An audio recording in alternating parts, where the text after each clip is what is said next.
Bonjour. Donc récemment, Julie Brochen m'a proposé d'accompagner sa classe. J'étais ravi, évidemment. Il faut souligner quand même que c'est assez rare dans les écoles de théâtre de s'occuper du répertoire contemporain. Beaucoup quand même travaillent sur le classique et peu contemporain. Donc c'est quand même une grande vertu. Et je remercie Julie d'avoir choisi cette voie. Et donc, les élèves ont travaillé ont lu mes textes, beaucoup de textes. Ils ont fait un premier travail il y a quelques mois sur un montage de différents textes de moi sur 40 ans. C'était formidable. Et donc, après, ils me commandent une écriture pour cette promotion, qui était un exercice très difficile parce qu'il fallait faire parler 13 personnes qu'on connaît à peine.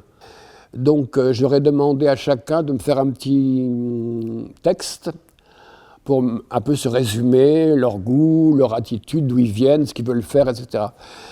Et à partir de là, j'ai inventé un pièce-paysage où je les ai mis dans différents lieux.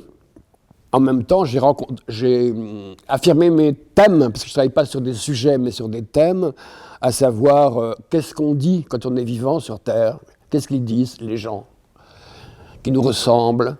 Et donc, il y a tout le temps la maison, dedans, dehors, avec plutôt un paysage mi-urbain, mi-bucolique, on va dire. Et puis aussi le thème du corps malade, le corps fragile. Ils sont tous malades dans la pièce. Et après, ce qui m'intéresse au théâtre, c'est de faire des partitions. C'est-à-dire comment on orchestre les voix humaines, comment ça se répond, où ça se dépend en décalage, comment on cadre le réel, et qu'est-ce qu'on prélève du réel et qu'on reconstitue. Ce qui est aussi la démarche du plasticien, par exemple. J'ai un grand modèle qui est Christian Boltanski, et je suis absolument, je dirais, très proche de lui en esprit. Donc il y a tout le temps l'idée de reconstitution du réel.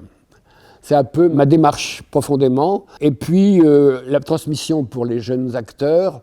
Comment on parle de ce théâtre-là, comment on le dit, comment on le respire. Parce que je mets peu de ponctuation. Parce que quand on parle de façon urgente, il n'y a pas de ponctuation. Alors là, j'ai aussi un modèle qui est Michel Vinaver, qui est un auteur français mort très récemment, et qui aussi fait un travail sur la langue du théâtre, comment c'est vrai et c'est orchestré.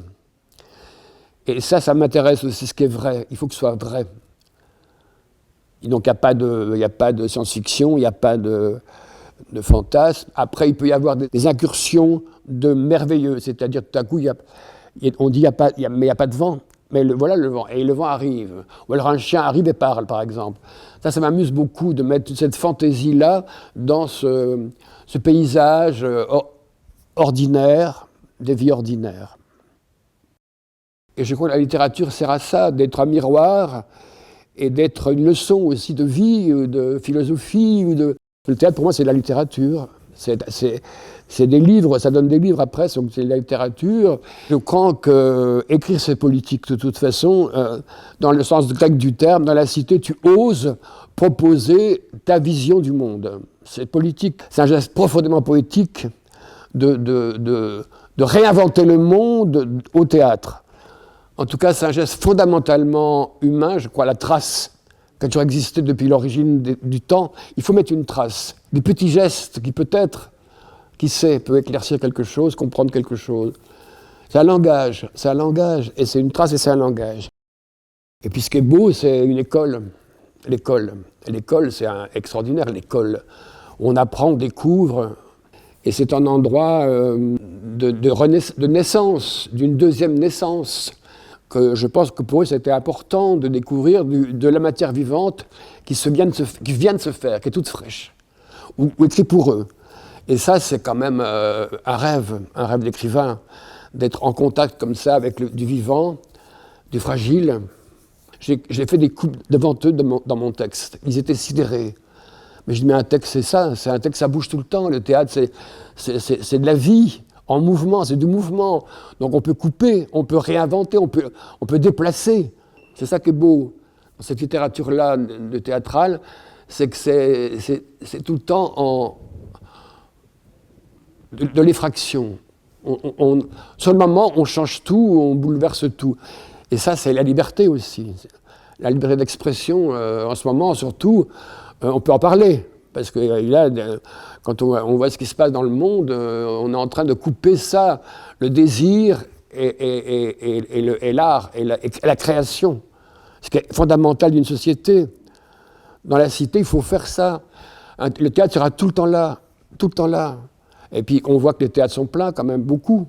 Donc, c'est extraordinaire de voir une communauté. On fait une petite communauté réunie. On fait comme de la sauvegarde, comme on était sur une île, sur une barque, et qu'on essaie de tenir sur l'eau. Et j'aime bien cette fragilité-là.